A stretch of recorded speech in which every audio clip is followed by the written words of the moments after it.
کوئی انسان ایمان کے مراتب پر فائز ہو یقیناً ہے۔ آئیے میں آپ کو رسول گرامی اسلام کی وہ حدیث آپ کی خدمت میں پیش کروں کہ جس میں پیغمبر گرامی اسلام سامعین محترم ارشاد فرماتے ہیں کہ جبرائیل جو ہے منازل ہوتے ہیں اور آ کر کہتے ہیں یا محمد، اے اللہ کے نبی، اللہ کے درود و سلام کے بعد ان الجنت تشتاق الی اربعۃ، اے مصطفیٰ تیری امت میں سے 4 لوگ ایسے ہیں کہ جن کی جنت خواہش کرتی ہے۔ یہ مومن کا مقام ہے۔ عام آدمی کیا ہے، ہم کیا ہیں، ہمارا مرتبہ اور مقام کیا ہے؟ یہ ہے کہ ہم جنت کی خواہش کرتے ہیں۔ ہمارا جو بھی عمل، جو بھی فعل جس کو ہم انجام دیتے ہیں، بجا لاتے ہیں، اس کی ایک غرض اور مقصد ہوتا ہے۔ ہماری عبادتیں تجارتی ہیں، ہم کہتے ہیں کہ یہ جو عبادت دی ہے اس کا اجر مل جائے، لیکن وہ لوگ اس مقام سے بالا تر ہیں۔ امیر کائنات فرماتے ہیں اے پروردگار، میں تیری عبادت اور بندگی اس لیے نہیں کرتا کہ تیری جنت کا لالچ ہے۔ اے پروردگار عالم، علی تیری بندگی اس لیے کرتا ہے، علی اپنی زمین کو اللہ کی بارگاہ میں اس لیے جھکاتا ہے تو لائق عبادت ہے۔ جو لائق عبادت سمجھ کر عبادت کرتا ہے پھر اس کا مقام کل ایمان کا مقام ہوتا ہے۔ صلوات بھیجیے محمد و آل محمد۔ فرمایا جبرائیل آئے اور خبر دی، فرمایا 4 لوگ یا 3 لوگ جو ہیں ان کی جنت مشتاق ہے، بہشت جو ہے ان کی خواہش مند ہے کہ وہ افراد آئیں اور ہماری جو زینت ہے اس میں اضافہ ہو، ہماری مسرتوں میں اضافہ ہو۔ تو کون ہے وہ لوگ؟ بریدہ اسلمی جو صحابی پیغمبر ہے، وہ کہتا ہے یہ روایت ہم نے سن رکھی تھی اور پھر کچھ لوگ اکٹھے ہوئے، ہمارے اندر تجسس پیدا ہوا اور ہم نے کہا ذرا پوچھیں کہ وہ کون لوگ ہیں جن کی جنت مشتاق ہے، جو ہے نا، جن کی جنت مشتاق ہے۔ وہ کہتے ہیں کہ کچھ لوگ ہم بیٹھ کے یہی باتیں کر رہے تھے، اسی اثناء میں مسلمانوں کا پہلا خلیفہ آیا تو ایک شخص جو آگے بڑھا اور اس نے کہا کہ جاؤ، تم تو نبی کے بڑے عاشق ہو، بڑے متوالے ہو، بڑے چاہنے والے ہو، بڑے محب ہو، تم تو یار غار بھی ہو، جاؤ نا پیغمبر سے ذرا پوچھو یہ جو جبرائیل نے پیغام لے کر آیا اللہ کا اور بشارت دی ہے کہ کچھ لوگ جنتی ہیں، وہ کون لوگ ہیں؟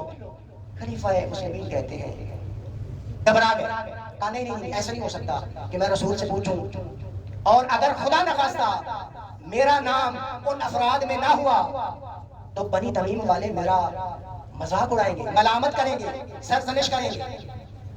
خلیفہ جب آیا تو کہا کہ آپ جائیے ذرا جا کے پیغمبر سے سوال کیجئے، دریافت کیجئے، پوچھئے۔ ویسے تو بڑے مسائل پوچھے جاتے ہیں اور بہت ساری باتیں بھی کی جاتی ہیں ان کے محضر میں بھی، ان کی غیبت میں بھی، آج حضور میں جا کر پوچھو کہ جنت کن کی مشتاق ہے۔ تو کہنے لگے نہیں، میرے میں ہمت و جرأت نہیں، اگر میرا نام بھی نہ ہوا تو کیا ہوگا، دنیا کو کیا منہ دکھاؤں گا۔